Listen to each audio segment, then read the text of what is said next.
Hello guys, आज है 1 जनवरी और 1 जनवरी को दुनिया का सबसे बड़ा त्योहार नववर्ष मनाया जा रहा है। और यह नववर्ष दुनिया का सबसे बड़ा त्योहार इसलिए है क्योंकि यह इकोनॉमी और बिजनेस की दृष्टि से सबसे बड़ा त्योहार मनाया जाता है। यह त्योहार दुनिया भर में मनाया जाता है और लोगों के द्वारा अपने अपने तरीके से इसे मनाया जाता है। आखिरकार कहानी यह है कि इस त्योहार को क्यों और कब से मनाया जा रहा है। तो इस कहानी के पीछे लॉजिक जो जुड़ा हुआ है वो ईसा मसीह के जन्म लेने से पहले यानी 700 वर्ष पहले रोमन साम्राज्य के साथ जुड़ा हुआ है। उस समय रोमन साम्राज्य में जो राजा थे उनका नाम था नोवा पॉपुलस। नोवा पॉपुलस के समय जो रोमन कैलेंडर था उसमें 10 महीने हुआ करते थे और उसमें 304 दिन हुआ करते थे। वो जो कैलेंडर था उसमें जनवरी और फरवरी महीना नहीं हुआ करता था, वो महीना मार्च से स्टार्ट हुआ करता था।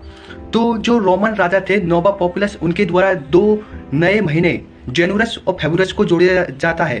जनवरी जिसे जनवरस बोला जाता था, जनवरस को जोड़ने के पीछे जो कहानी ये है कि जो रोमन लोग थे उनकी जो निर्माणकर्ता देवी थी वो जेलस थी। जेलस उसी तरह की देवी थी जिस तरह हिंदुओं में गंडिस हुआ करता थे। तो वो 1 जनवरी के दिन जो देवी निर्माणकर्ता जो जेलस थी वो उसको बड़े धूमधाम से उसको सेलिब्रेट करते थे और वो उसकी पूजा पाठ करते थे। रोमन लोग नहीं चाहते थे कि वो 1 जनवरी के दिन एक नए त्योहार मनाते हैं। रोमन लोगों के द्वारा अपनी देवी जेलस को प्रसन्न करने के लिए जो त्योहार मनाया जाता था वही त्योहार आगे चलकर नववर्ष के रूप में जाने लगा।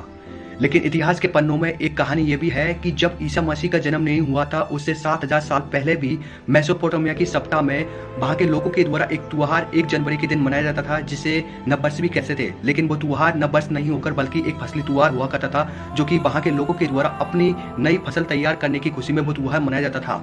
लेकिन इतिहास के पन्नों में बात वही सत्य होती है जो कि मुख्य रूप से कलम के द्वारा लिखी होती है। तो 1 जनवरी के दिन नववर्ष मनाने की जो शुरुआत है ये 15 अक्टूबर 1582 को पॉप ग्रेगरी के द्वारा जब रोमन कैलेंडर में चेंजिंग किया जाता है तब से 1 जनवरी के दिन नववर्ष बनाने की शुरुआत हो जाती है।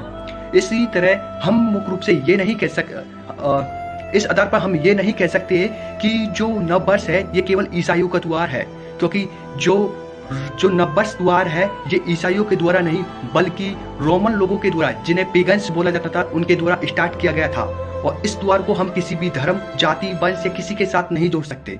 ये एक ऐसा त्योहार है जो कि शुरुआत में आस्था विश्वास के साथ जुड़ा हुआ था, लेकिन वर्तमान समय में यह त्योहार बिजनेस से के साथ जुड़ा हुआ है।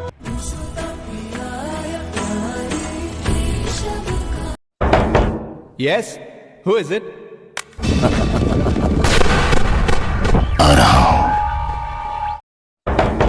Yes, who is it?